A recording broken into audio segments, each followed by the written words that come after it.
مولانا جلال الدین رومی فرماتے ہیں، اگر تو 10 برس تک بے روزگار رہے اور تیرے پاس کھانے کو کچھ بھی نہ ہو تو پھر بھی علم سے منہ نہ موڑ۔ سب سے بہترین اور عزت کا لقمہ وہ ہے جسے اپنی محنت سے حاصل کیا جائے۔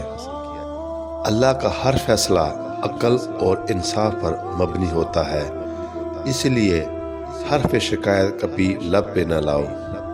دنیا کو پا لینا کوئی برائی نہیں، لیکن جب دنیا کو آخرت سے بہتر سمجھا جائے تو پھر یہ دھوکہ اور خسارہ ہے۔ جو محبت سے واقف نہیں وہ اللہ سے واقف نہیں۔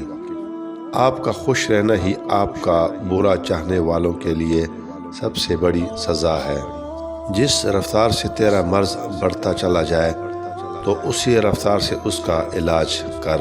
اللہ کی یاد میں آنسو بہانے والا کبھی جہالت کے گڑھے میں نہیں گرتا، اللہ اسے اپنی رحمت میں ڈانپ لیتا ہے۔ ہر کام میں دوسروں کا سہارا ڈھونڈنا ایک بہت بڑی بے عزتی ہے۔ اگر تم اللہ سے رابطہ قائم نہیں کر سکتے تو کسی اللہ والے کی صحبت میں بیٹھ جائے، اللہ سے رابطہ قائم ہو جائے گا۔ جب دولت قریب آتی ہے تو دروازے پر سائل اور خواب میں دولت آنا شروع ہو جاتی ہے۔